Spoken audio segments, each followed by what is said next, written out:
बिस्मिल्लाहिर्रहमानिर्रहीम सल्लल्लाहु अला मुहम्मद। अस्सलाम वालेकुम जी व्यूवर्स। तो मैं आज एक दफ़ा फिर से आपके साथ हाज़िर हूँ एक नई वीडियो के साथ, जिसमें इंशाअल्लाह ज़वजल हम कलियों वाला कुर्ता बनाना सीखेंगे, जिसे पैनल्स फ्रॉक भी कहते हैं, कलियों वाला कुर्ता भी कहते हैं। तो इंशाअल्लाह ज़वजल हम डिटेल में इसकी कटिंग और स्टिचिंग सीखेंगे। तो सबसे पहले मैंने ये कमीज़ के फ्रंट और बैक दोनों साइड का दरमियान वाला पार्ट कटिंग कर लिया है। जितनी कमीज़ की हमें लेंथ रखनी है उतना ही ये लंबा रखेंगे, फिर इसके हिसाब से कलियों की कटिंग करेंगे। कलियों की कटिंग के लिए आप पहले मेजरमेंट कर लें कि आपकी कमीज़ की चेस्ट कितनी है, उसके हिसाब से हम कलियाँ काटेंगे और दरमियान वाला पार्ट भी। मुझे जो तैयार कमीज़ का नाप चाहिए वो चेस्ट उसकी 18 इंचज़ है और तीरा 13 से 14 इंचज़ तक। तो इसके लिए मैंने दरमियान वाला पार्ट जो कट किया है उसके मैंने चौड़ाई 10 इंचज़ रखी है, टोटल 11 इंचज़ रखी है। 1 इंच सिलाई में चला जाएगा, तो उसके बाद बाकी 10 इंचज़ बच जाएगा। और बाकी अब हम इसी हिसाब से वो अपना बाकी का हिसाब कर लेंगे कि 10 इंचज़ दरमियान वाला पार्ट है, तो हमें चेस्ट से 18 इंचज़ चाहिए, 1 इंच सिलाई में जाएगा, टोटल 20 इंचज़ चाहिए। तो इस हिसाब से मैं कलियों की कटिंग करूँगी। अब 10 इंचज़ का पीस हमारे पास मौजूद है, तो हमें 8 इंचज़ और चाहिए तैयार। तो हम कटिंग में 10 इंचज़ रखेंगे, जो कि 1 इंच दोनों तरफ से सिलाई में जाएगा, तो बाकी 8 इंचज़ रह जाएगा। तो मैंने 6 कलियाँ आगे फ्रंट साइड पर लगानी है और 6 ही कलियाँ पीछे लगानी है। तो यानी कि 3 कलियाँ राइट साइड पर आएंगी फ्रंट पर, 3 लेफ़्ट पर, इसी तरह 3 बैक साइड पर राइट पर और 3 लेफ़्ट पर। तो हमारे पास टोटल कलियाँ हो जाएंगी 12। अब एक साइड की 6, तो 6 कलियाँ हैं हमारे पास, तो हर कली 1.5 इंच की होगी, तो हमें हमारा मतलूबा साइज़ मिल जाएगा। तो इस तरह मुझे 1.5 कली तैयार के लिए 1.5 इंच कली तैयार रखने के लिए मुझे 2.5 इंचज़ पर कटिंग करनी होगी, क्योंकि हाफ इंच दोनों तरफ से मार्जिन होगा।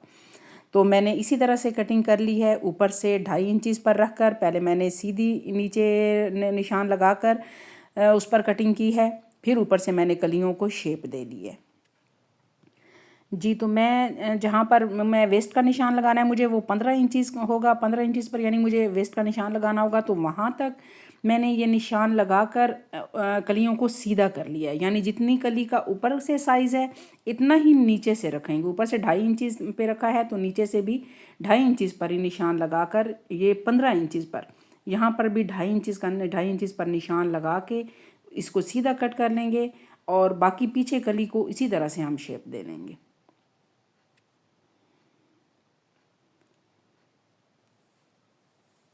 तो ये जैसा कि आपने देखा है कि मैंने कलियों को काट लिया है। ऊपर से ये बिल्कुल सीधी हैं, नीचे से फिर ये उरेम में आ गई हैं। ये हमारी कलियां कट कर तैयार हो गई हैं। नीचे से भी हम इनको बराबर कर लेंगे।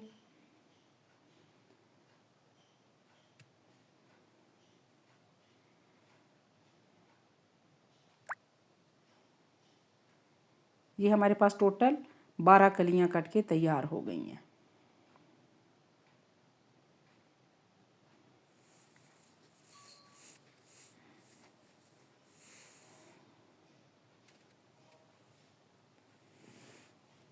अब हम इसकी सिलाई शुरू करेंगे। तो सबसे पहले बुकरम पर हम गले का डिज़ाइन ड्रॉ कर लेंगे।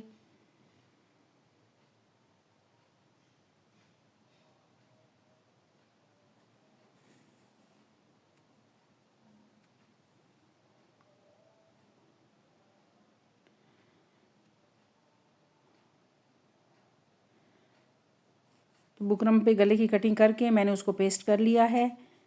अब ये दूसरा कपड़ा जिसकी मैं दरमियान में पट्टी लगाऊंगी वो तैयार कर रही हूँ।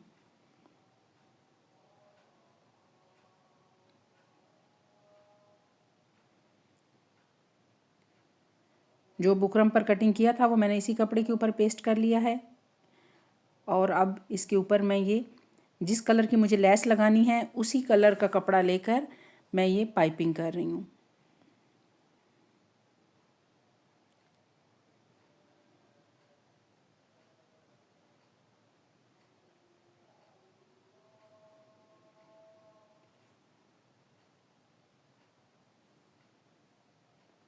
पहले एक साइड पर सिलाई लगा ली है, अब मैं ये दूसरी तरफ भी सिलाई लगा लूँगी।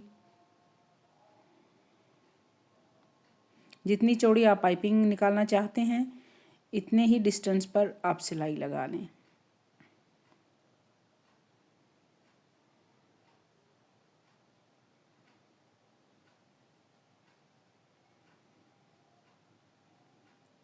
ये मैं ओपन शर्ट बना रही हूँ, इसलिए आगे से मैंने फ्रंट साइड का जो आगे वाला पीस था उसको मैंने दरमियान में से कट कर लिया है और ये ऊपर से गले से लेकर नीचे तक इसकी मैं पाइपिंग कर रही हूँ।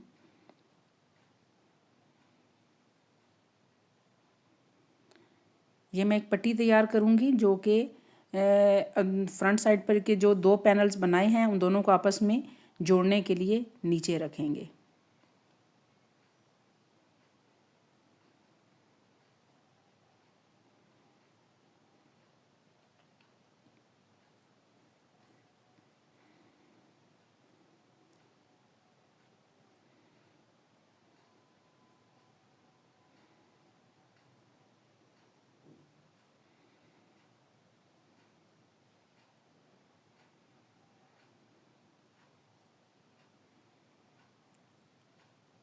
जी, अब ये जो मैंने पाइपिंग के लिए कपड़ा लगाया था उसको बैक साइड पर फोल्ड करके मैं सिलाई लगा रही हूँ।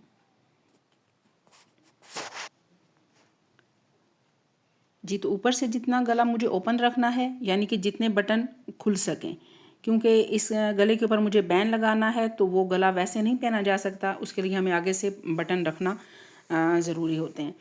तो उतना ऊपर जगह छोड़ के बाकी नीचे वो पट्टी जो मैंने तैयार की थी ये दोनों पैनल्स को आपस में जोड़ने के लिए वो अटैच कर दी है। अब ये साथ साथ पाइपिंग की सिलाई भी लगती जा रही है और साथ ही मैं वो पट्टी भी अटैच कर रही हूँ। तो जहाँ तक हमें वो पट्टी चाहिए, यानी कि हमें जितना नीचे से चाक को ओपन छोड़ना है वहाँ तक इस पट्टी को हम साथ अटैच करेंगे, बाकी की पट्टी को काट देंगे।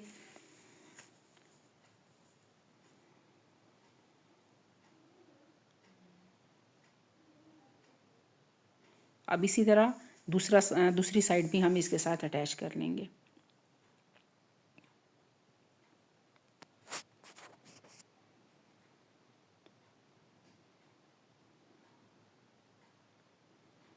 इसको हम पिन अप कर लेंगे ताकि ये अपनी जगह से हिले ना और दोनों साइडें बिल्कुल इक्वल जुड़ें।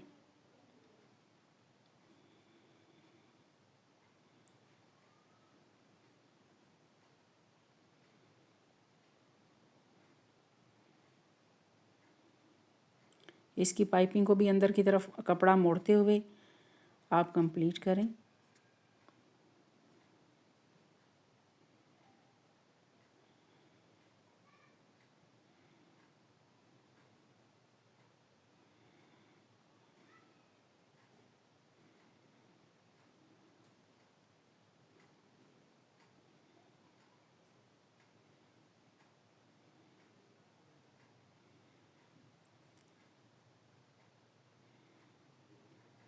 ये नहीं करना कि एक साइड खींच कर लगाई जाए और दूसरी साइड को लूज़ लगाया जाए, इस तरह वो बिल्कुल अच्छी नहीं लगेगी कमीज़ जब सिलकर तैयार होगी। जितना लूज़ या जितना टाइट आपने एक साइड को रखा है इतना ही दूसरी साइड को भी रखें।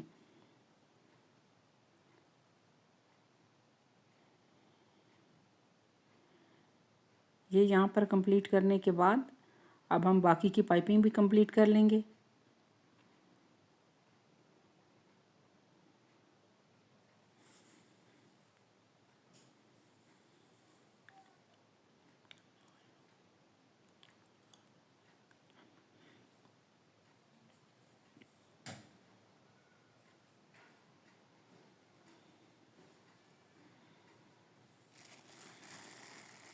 अब मैं ये दूसरी साइड की पाइपिंग भी कंप्लीट कर लूँगी।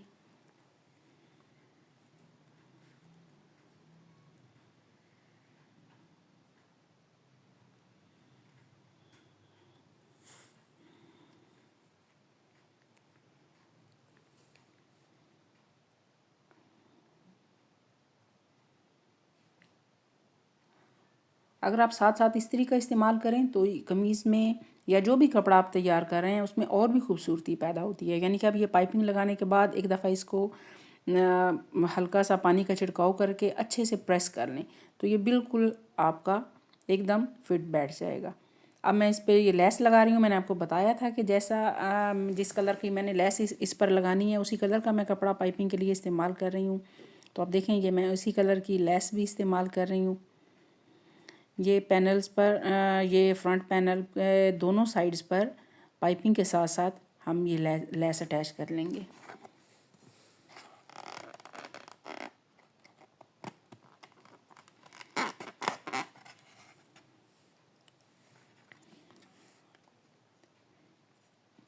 दोनों पैनल्स पर लेस मुकम्मल करने के बाद अब मैं कलियों पर लेस लगा रही हूँ। कलियों की आपने उरेब साइड पर लेस लगानी है, क्योंकि उरेब साइड ही हमें जोड़ना होती है उसके फ्रंट जो दरमियान वाला पैनल है उसके साथ भी, और कलियों को आपस में जोड़ने के लिए भी। तो ये उरेब साइड पर मैं लेस लगा रही हूँ।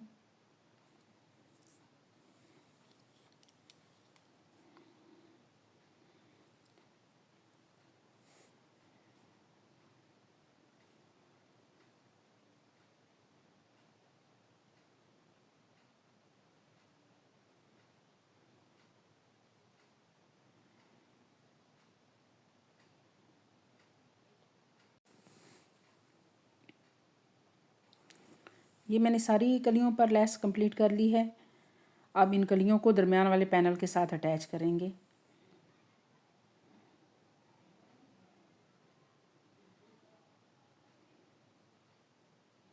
ये देखें जिस साइड पर लेस लगाई है मैंने वो सिलाई ऊपर से नज़र आ रही है। तो दूसरी कली की अभी हम फ्रंट पैनल के दरमियान वाले पैनल के साथ इसको अटैच कर रहे हैं। तो उसको नीचे रखेंगे और जहाँ पर लेस लगाई है जिस कली पर उसको ऊपर रख लेंगे। तो जो सिलाई हमें नज़र आ रही है लेस की, उसी सिलाई के ऊपर हम सिलाई लगाएंगे।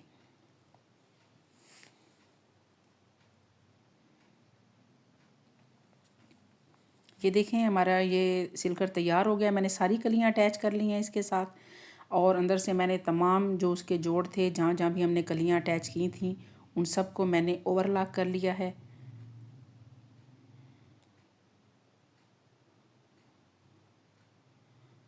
और ये मैंने चाक से सारे निशान भी लगा लिए हैं।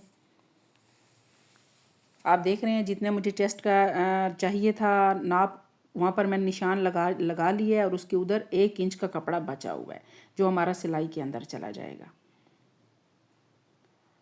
अब ये जहाँ पर लेस लगाई है आप उसके ऊपर से इसको सिलाई लगाएंगे तो वो जो नीचे वाला कपड़ा है जो इस जहाँ पर दोनों कलियाँ आपस में जुड़ती हैं वो भी एक साइड पर बैठ जाएगा। फिर वो आपको प्रेस करना भी आसान होगा और उसको पहनने में भी उलझन नहीं होती।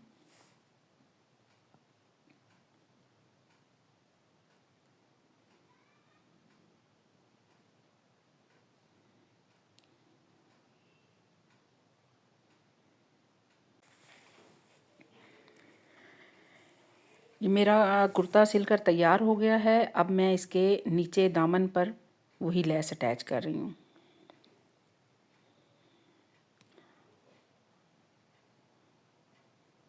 उम्मीद है आपको ये अच्छे से समझ आ गई होगी। अगर आपको कोई कन्फ्यूजन हो या किसी चीज़ की आपको समझ ना आई हो तो आप कमेंट्स बॉक्स में कमेंट करके पूछ सकते हैं। और अगर आपको ये वीडियो मेरी पसंद आई हो और आपको ये इसकी समझ भी सही से आई हो तो प्लीज़ इसको लाइक और सब्सक्राइब ज़रूर कीजिएगा। ये देखें ये तैयार हो गया कुर्ता। इसके ऊपर मैंने उसी कलर के कपड़े का बैन लगाया है जिस कलर के कपड़े की मैंने पाइपिंग की थी, और बाजुओं पर भी मैंने लेस लगा दी है। ये नीचे इसके दामन पर मैंने एप्लक किया है उसी कपड़े से। ये मैं इंशाल्लाह आपको फिर अपनी अगली किसी वीडियो में एप्लक करना भी तफसील से सिखाऊंगी। दरमियान में मैंने बटन लगा दिए हैं। आप इस पर कपड़े के बटन भी लगा सकते हैं। तो उम्मीद है आपको मेरी ये वीडियो पसंद आई होगी। तो हाज़िर होते हैं इंशाल्लाह नेक्स्ट वीडियो में किसी नए डिज़ाइन के साथ। तब तक के लिए अल्लाह हाफिज़।